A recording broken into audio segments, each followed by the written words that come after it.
नमस्कार, KP news 24 में आपका स्वागत है। मैं हूं पूजा आपके साथ। आइए सबसे पहले देखते हैं मुख्य समाचार। बीदर जिला के औरादबी तालुके में संतपुर पुलिस स्टेशन में विश्व पर्यावरण दिवस पर पौधा लगाने का कार्यक्रम किया गया और लोगों में वितरण किए गए पौधे। अंजुमन तरक्की उर्दू हिंद जिला यादगीर और अंजुमन मुहिब्बानी उर्दू की ओर से एसएसएलसी उर्दू माध्यम के छात्रों के लिए जिला स्तरीय टॉपर्स पुरस्कार कार्यक्रम किया गया। कांग्रेस को कोलार में पार्टी उम्मीदवार की हार के लिए जिम्मेदार लोगों की खिंचाई करनी चाहिए, खाद्य एवं नागरिक आपूर्ति मंत्री के मुनियप्पा ने कही यह बात। बन भी गई तो ज्यादा दिन टिकेगा नहीं, मोदी के फिर से सरकार बनाने को लेकर संजय राउत ने किया कटाक्ष। नीतीश कुमार ने अग्निवीर यूसीसी पर कर दी बड़ी डिमांड, मोदी 3.0 सरकार बनाने से पहले ही प्रेशर पॉलिटिक्स शुरू।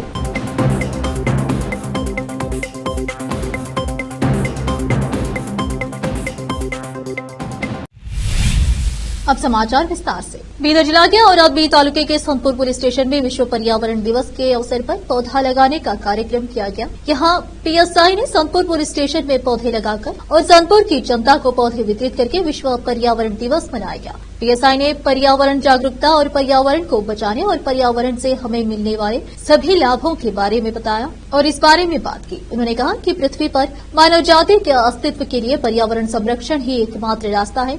यदि हम सब जागरूक हो जाएं और अपने आसपास के पर्यावरण की रक्षा करें तो प्रकृति हमारी रक्षा करेगी और हम सभी लोगों ने पर्यावरण की रक्षा करना चाहिए। आइए हरियाली बढ़ाइए, पर्यावरण बचाएं। हम सभी के सुंदर भविष्य के लिए स्वच्छता बनाए रखने का संकल्प। विश्व पर्यावरण दिवस की शुभकामनाएं। संतपुर पुलिस स्टेशन की ओर से शुभकामना दिया। इस अवसर पर PSI Rahul Pawde, HC Shankar, AH Samad Miya, PC Venkat, PC Rajshekhar, PC Mareddy, PC Prabhu, WPC Sangeeta, Santpur गांव के सामाजिक कार्यकर्ता तुकाराम, हसनमुखी और अन्य लोग उपस्थित थे। और आज केपी न्यूज के संवाददाता आलिम पाशा की रिपोर्ट। अंजुमन तरक्की उर्दू हिंद जिला यादगीर और अंजुमन मुहिब्बानी उर्दू की ओर से इस वर्ष एसएसएलसी यानी कक्षा 10वीं उर्दू माध्यम के छात्रों के लिए जिला स्तरीय टॉपर्स पुरस्कार कार्यक्रम का आयोजन लुम्बिनी पार्क यादगीर के पास मुल्तान नगर के सौदागर फंक्शन हॉल में किया गया, जिसकी अध्यक्षता अंजुमन तरक्की उर्दू हिंद शाख यादगिरी के अध्यक्ष डॉक्टर रफीक सौदागर ने की। कार्यक्रम में सुश्री सीमा फारूकी, केएस सहायक निदेशक सहकारी समिति विभाग जिला यादगीर, मंसूर अहमद अफगान, इनायत रहमान, जिशान सगरी, हसीना बेगम और अन्य गणमान्य लोगों ने भाग लिया। हर साल की तरह यादगीर जिला सुरपुर और शाहपुर तालुका के पहले, दूसरे और तीसरे टॉपर्स को अलग अलग पुरस्कार दिए गए और यादगीर शहर के अन्य उर्दू स्कूलों को भी पुरस्कार दिए गए। शिक्षक पुरस्कार प्राप्त करने वाले 2 शिक्षकों का सम्मान किया गया। यादगीर के उर्दू पत्रकार साजिद हयात ने केपी न्यूज के न्यूज एडिटर व एंकर मुस्तफा आदिल को यह जानकारी दी। तमाम तलबा व तालिबात, अस्सलाम वालेकुम रहमतुल्लाहि बरकातहू। अंजुमन तरक्की उर्दू की जानिब से ये 12वां सालाना जलसा देर से सही दुरुस्त सही आज हमने यहाँ पर मुनक़िद किया था। मैं उम्मीद कर रहा था कि कुछ लोग इसमें आज मिस होंगे, मगर अल्लाह का फजल कि आज सभी स्टूडेंट ने यहाँ पर आकर हमारे कहने पर यहाँ पर अवार्ड हासिल किया। ऑर्गेनाइजेशन है जो इस तरह का बच्चों की हौसला अफजाई करती है। अभी तक हमें ये देखने में या सुनने में या पढ़ने में नहीं आया कि अंजुमन तरक्की उर्दू के अलावा दूसरी कोई तंजीमें उर्दू मीडियम के स्टूडेंट की इस तरह उर्दू मीडियम के स्टूडेंट की हौसला अफजाई है, उन्हें रहमियत से नवाज। बहुत मुश्किल होती थी पढ़ाई करना, कैसे करें, कितना सारा डिस्टर्बेंस है, ऐसे नहीं कि कैसे भी पढ़ाई करके निकल ले, कैसे भी करो। अंदर से इतनी जुस्तजू थी कुछ करने की कि मुझे करना ही है, मुझे ये हालात नहीं रोक सकते। आप दिन के हर वक्त में जब भी आपको लगे कि नहीं हो रहा है, अपने आप से बात करिए। आप आईने के सामने खड़े हो जाइए, अपने आप से बात करिए कि क्या मैं नहीं कर सकती हूँ, क्या मैं नहीं कर सकता हूँ, मुझे ये क्यों करना है। खाद्य और नागरिक आपूर्ति मंत्री के मुनियप्पा ने बुधवार को कहा कि कांग्रेस को कोलार में पार्टी उम्मीदवार की हार के लिए जिम्मेदार लोगों की खिंचाई करनी चाहिए। जिस सीट का उन्होंने 7 बार प्रतिनिधित्व किया, कांग्रेस के केवी गौतम जेडीएस के मल्लेश बाबू से हार गए। पूर्व स्पीकर केआर रमेश कुमार के नेतृत्व वाले कांग्रेस के भीतर मुनियप्पा और उनके प्रतिद्वंदी गुट के बीच झगड़े के बाद गौतम सर्वसम्मति से उम्मीदवार थे। मुनियप्पा अपने दामाद के लिए टिकट चाहते थे। जिन लोगों ने जीत की जिम्मेदारी ली थी, जिन्होंने मेरे परिवार के सदस्य को टिकट देने का विरोध किया था, उन्हें जवाब देना चाहिए, मुनियप्पा ने कहा। उन्होंने कहा, पार्टी के एक वफादार सिपाही के रूप में मैंने चुनाव प्रचार में हिस्सा लिया। मेरी ओर से कोई तोड़फोड़ नहीं हुई। हर कोई जानता है कि हार के लिए कौन जिम्मेदार है। पार्टी को उन्हें ऊपर उठाना चाहिए। बीजेपी नेता और पूर्व मुख्यमंत्री बीएस येदियुरप्पा के करीबी विश्वास पात्र 58 वर्षीय कापू सिद्धलिंग स्वामी ने गुरुवार सुबह मैसूरू के एक निजी अस्पताल में अंतिम सांस ली। वह लीवर संक्रमण से पीड़ित और कुछ हफ्तों से अस्पताल में भर्ती थे। जब वे पूर्व सीएम बीएस येदियुरप्पा सीएम थे, तब उन्होंने उनके निजी सहायक के रूप में कार्य किया था। येदियुरप्पा ने रविवार को अस्पताल जाकर उनसे मुलाकात की। लिंगायत समुदाय के नेता, जिनकी बरुड़ा निर्वाचन क्षेत्र में अच्छी पकड़ थी, उन्होंने 2013 विधानसभा चुनाव में मुख्यमंत्री सिद्धरामैया के खिलाफ बरुड़ा निर्वाचन क्षेत्र से केजेपी उम्मीदवार के रूप में चुनाव लड़ा था और 29,641 मतों के अंतर से हार गए थे। जेडीएस नेता एच डी कुमारस्वामी कर्नाटक के उन कुछ सांसदों में से एक हो सकते हैं जिनके नाम पर केंद्रीय मंत्रिमंडल में जगह देने पर विचार किया जा सकता है। बुधवार को मंड्या से निर्वाचित सांसद कुमारस्वामी ने संकेत दिया कि वह अपनी पार्टी की किसान समर्थक स्थिति के अनुरूप देश के कृषि मंत्री बनना चाहेंगे। उन्होंने कहा, मुझे कृषि पोर्टफोलियो में दिलचस्पी है, लेकिन देखते हैं क्या होता है। राष्ट्रीय स्तर पर भाजपा नेताओं के पास बेहतर विचार है कि राज्य के हित में क्या करना है और मंत्रालय उसी के आधार पर तय किए जाएंगे। इस बीच कुछ अन्य वरिष्ठ नेता भी हैं जिन्होंने अच्छा प्रदर्शन किया है। कुछ जो भाजपा से दूसरी और तीसरी बार फिर से चुने गए हैं, वे भी दौड़ में। इसमें 2 अन्य पूर्व मुख्यमंत्री जगदीश शेट्टार और बसवराज बोम्मई शामिल हैं। अब फिलहाल एक छोटा सा ब्रेक।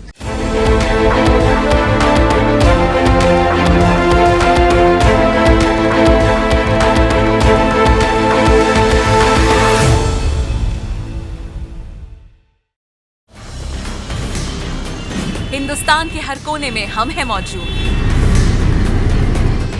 24 घंटे हालात पर गहरी नजर, खबरों से जुड़े चुपते सवालात और आपको दिखाता है धार्मिक, सामाजिक, राजनीतिक, लोकल और इंटरनेशनल न्यूज की सबसे बेहतर कवरेज, जो आपको रखती है हर पल बाखबर। देश और दुनिया भर की खबर के लिए देखते रहें केपी न्यूज 24/7। ब्रेक के बाद आपका स्वागत है। आइए देखते समाचार। लोकसभा चुनाव 2024 के नतीजे जारी होने के बाद भाजपा नीति एनडीए एक बार फिर से सरकार बनाने जा रही है। मंगलवार को जारी नतीजों में जहां एक तरफ एनडीए ने बहुमत हासिल किया, तो वहीं दूसरी तरफ विपक्षी गठबंधन इंडिया ने भी कांटे की टक्कर। हालांकि विपक्षी गठबंधन इंडिया ने यह स्पष्ट कर दिया कि वह फिलहाल सरकार बनाने को लेकर विचार नहीं कर रहे हैं। उन्होंने कहा कि वे सही समय पर सही फैसला लेंगे। एनडीए की तरफ से नरेंद्र मोदी तीसरी बार प्रधानमंत्री पद की शपथ लेने जा रहे हैं। इस बीच यूबीटी नेता संजय राउत ने प्रतिक्रिया दी। उन्होंने दावा किया कि अगर एनडीए की सरकार बनी तो यह सरकार लंबे समय तक टिक नहीं पाएगी। लोकसभा चुनाव के नतीजे आने के बाद एनडीए में सहयोगी दल खास जेडीयू मोदी सरकार पर दबाव बनाने में जुट गई है। नीतीश कुमार प्रेशर पॉलिटिक्स के तहत मोदी 3.0 सरकार बनाने से पहले ही अपनी बड़ी डिमांड रख रहे। जानकारी के अनुसार नीतीश कुमार यानी जेडीयू चाहती है कि अग्निवीर पर नए तरीके से सोचा जाए। इसके अलावा पार्टी का मानना है कि यूसीसी एक पेचीदा विषय है, लिहाजा सभी लोगों से इस पर व्यापक चर्चा हो। इसके अलावा एक देश एक चुनाव पर जेडीयू ने सरकार को समर्थन दिया है। प्रधानमंत्री नरेंद्र मोदी मंगलवार को लगातार तीसरी बार सरकार बनाने की स्थिति में आ गए हैं। भाजपा नीत राजग को लोकसभा में बहुमत मिल गया है। भारतीय जनता पार्टी के उम्मीदवारों ने देश में 240 लोकसभा सीटों पर जीत हासिल की। पार्टी बहुमत के 272 के आंकड़े तक नहीं पहुंच पाई है। अब सरकार के गठन के लिए उसी राजग के अपने सहयोगियों के समर्थन की जरूरत होगी। इससे पहले पार्टी ने 2019 में 303 और 2014 में 282 सीटें जीती थी। इतिहास का हर दिन किसी न किसी अहम घटना से जुड़ा होता है। 6 जून भी एक ऐसी ही तारीख है जिस दिन कई बड़ी घटनाओं ने देश और दुनिया पर अपनी छाप छोड़ी। इतिहास में 6 जून का दिन सिखों को एक गहरा जख्म देकर गया। इस दिन अमृतसर स्थित स्वर्ण मंदिर में सेना का ऑपरेशन ब्लू स्टार खत्म हुआ। अकाल तख्त हरमंदिर साहिब की तरफ बढ़ती सेना का जरनैल सिंह भिंडरवाले और खालिस्तान समर्थक चरमपंथियों ने जमकर विरोध किया और इस दौरान दोनों तरफ से भीषण गोलीबारी हुई। उस दिन गोलीबारी और भारी खून खराबे के बीच अकाल तख्त को भारी नुकसान पहुंचा और सदियों में पहली बार ऐसा हुआ कि हरमंदिर साहिब में गुरु ग्रंथ साहिब का पाठ नहीं हो पाया। पाठ न होने पाने का यह सिलसिला 6, 7 और 8 जून तक चला। यह बात सही है कि 6 जून 1984 भारतीय इतिहास में एक भयानक दिन माना जाता है, जब भारतीय सेना ने ऑपरेशन ब्लू स्टार के तहत स्वर्ण मंदिर परिसर में प्रवेश किया था। यह सिख धर्म के सबसे पवित्र स्थल पर एक सैन्य अभियान था, जिसका उद्देश्य जरनैल सिंह भिंडारवाले और उनके समर्थकों को खत्म करना था, जो उस समय मंदिर परिसर में कब्जा जमाए हुए थे।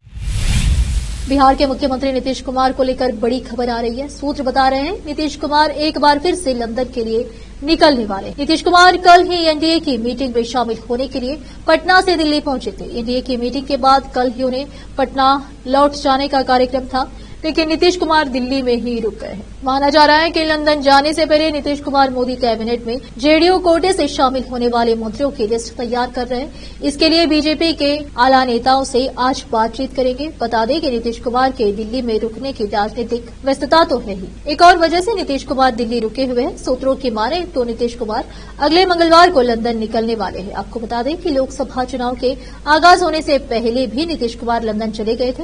हालांकि इस बार मोदी सरकार के शपथ ग्रहण के बाद वह लंदन निकल रहे हैं। अब फिलहाल लेते हैं एक और छोटा सा ब्रेक।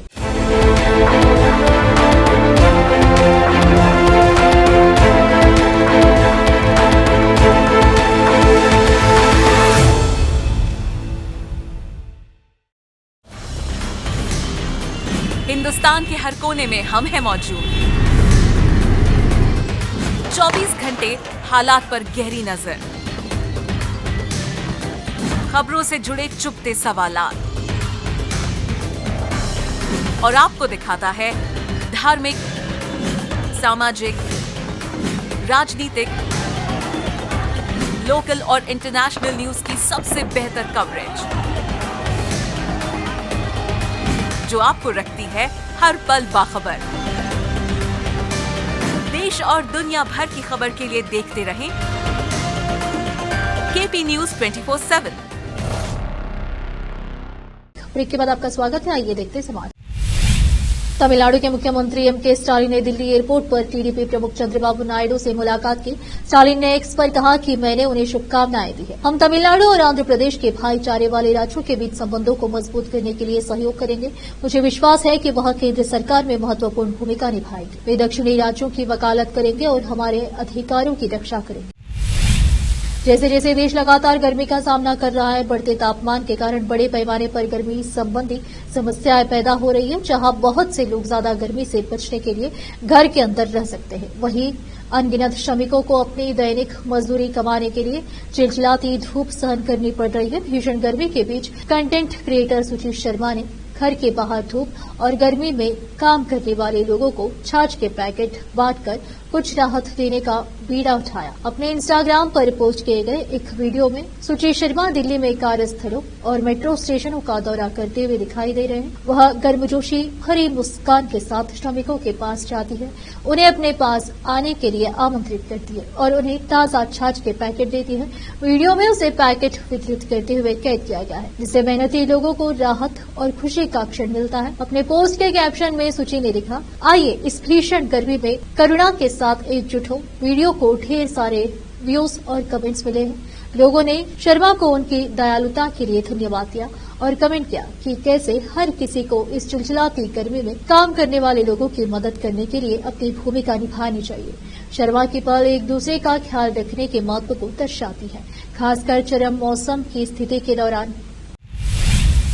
आखिर में फिर एक बार नजर डालते हैं मुख्य समाचारों पर। बीदर जिला के औरतबी तालुके में संतपुर पुलिस स्टेशन में विश्व पर्यावरण दिवस पर पौधा लगाने का कार्यक्रम किया गया और लोगों में वितरण किए गए पौधे। अंजुमन तरक्की उर्दू हिंद जिला यादगीर और अंजुमन मुहिब्बानी उर्दू की ओर से एसएसएलसी उर्दू माध्यम के छात्रों के लिए जिला स्तरीय टॉपर्स पुरस्कार कार्यक्रम किया गया। कांग्रेस को कोलार में पार्टी उम्मीदवार की हार के लिए जिम्मेदार लोगों की खिंचाई करनी चाहिए। खाद्य एवं नागरिक आपूर्ति मंत्री के.एच. मुनियप्पा ने कही यह बात। बन भी गई तो ज्यादा दिन टिकेगा नहीं, मोदी के फिर से सरकार बनाने को लेकर संजय राउत ने किया कटाक्ष। नीतीश कुमार ने अग्निवीर यूसीसी पर कर दी बड़ी डिमांड, मोदी 3.0 सरकार बनाने से पहले ही प्रेशर पॉलिटिक्स शुरू।